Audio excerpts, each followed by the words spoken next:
So today we got a Pokemon Direct, which gave us some information on the Scarlet and Violet DLC as well as the next 7-star raid event. I thought it would be fun to talk about both of these, so this is going to be a part 2 of 2, and we're going to talk about the DLC.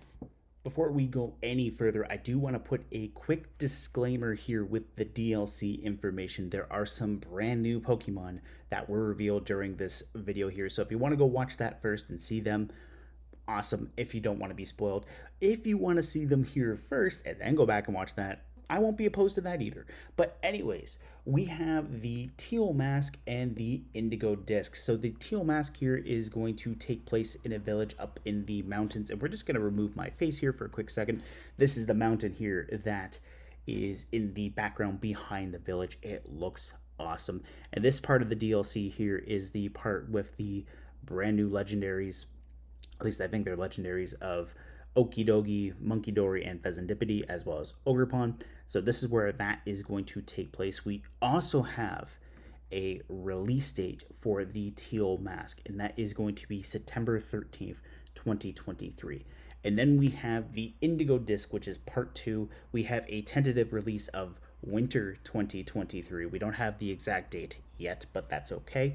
And the Indigo Disc is going to take place in the sister school as a exchange student event here, where we're going to the Blueberry Academy, and most of that school is actually underwater. And inside the academy there's 4 different biomes with different Pokemon placed within them here. We also see some Alolan Pokemon coming back, which is really nice. And the 4 different biomes here are the coastal biome, the savanna biome, the canyon biome, and the polar biome. On top of that, there's a brand new league of trainers to battle there as well. We got some brand new evolutions for some older Pokemon. So we actually have Applin and Duraludon getting new evolutions. Applin gets the form Diplin when it now evolves. So there's now a third apple Pokemon that this thing can evolve into, and it's a candy apple. It looks happy, it's cute, and like Flapple and Appleton, there's a little bit more to the dragon inside the apple. It has a signature move. We don't know what it's called just quite yet, but it looks like it sprays like the candy from the candy apple at the target, which is pretty cool. And then Duraludon, this one caught me off guard, gets an evolution into Archlodon. I think that's how you say it. I'm still trying to learn the pronunciation of it. But this thing here now, instead of looking like a skyscraper, now looks like a bridge. We get to see a little bit of it in the trailer here, and it's using an electric type attack.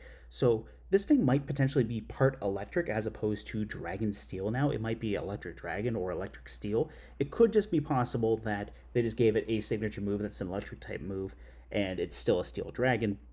But basically, it gets down on all fours, and it looks like a bridge, and the legs light up. So it's pretty cool. And honestly, I'm really excited about this. I really like Duraludon, and now this means Duraludon can hold the Eviolite. There's a 50% defense boost there now, and you don't have to strictly use the Assault Vest to power that thing up. You could just use that Eviolite. But hey, I digress. Both of these Pokemon look pretty solid. I really like the design of Archlodon. I think it looks really cool, and Diplin just looks cute. That's it. Diplin looks cute to me. On top of that, as I mentioned in part 1, we did mention the Loyal 3. So we have Okidogi, Munkidori, Pheasantipity, and then we have Ogerpon, which looks like it's going to be the antagonist mon to the story for the Teal Mask. And it looks like when Ogerpon terrestrializes, it changes shape. So that might be a brand new mechanic for everything with terrestrialization, or it could just be limited to a select few. And then on top of that, we also got some brand new Paradox Mons. And what we got here is an extension to the Walking Wake and Iron Leaves lines, because now we're going to talk about the age-old debate of whether or not they're cats and dogs. And I mentioned this in the Walking Wake and Iron Leaves video I put out back in February. Raikou. It's actually a giraffe. So meet Paradox Raikou and Paradox Cobalion. I think Cobalion looks really cool with this. The horns are super long, and I mean, Cobalion's metal already. It's already a steel type, but I think this just looks really cool with how sleek and compact it is now, and it's a lot smoother. With the regular Cobalion has like a lot more jagged edges, so I think that's kind of a cool design. I kind of like this better for Cobalion, where with Iron Leaves and Virizion, it just looks like a chrome Virizion. I really like the Cobalion look. I especially like the really long horns. And on top of that, talking about Raikou here, jokes aside about it looking like a giraffe, it looks pretty cool. And if they're going with a dragon theming for the Johto Beast typings, that would be really cool as well for Raikou, especially where Suicune is already part dragon with Walking Wake. Raikou could be really cool as an electric dragon, and the fact that the angle I took the screenshot of is not the best, but its legs are considerably shorter, so maybe seeing a bulkier, slower Raikou variant might be really cool for this Paradoxmon. As opposed to the futuristic Cobalion, I'm expecting to be maybe a fast physical attacker similar to Iron Leaves, but it could be a faster special attacker too. Which Cobalion, I'm pretty sure its attack and special attack stats are roughly the same, so we could see something like that. On top of that, as far as the DLC goes, we have a few new mechanics coming in. It looks like they're going to incorporate like a little bit of a Pokemon Snap minigame where you can take photos of different Pokemon in the Teal Mask. In the Indigo disc, it looks like there's a flying based minigame where your Koraidon and Miraidon will be able to fly temporarily. So that'll be really cool.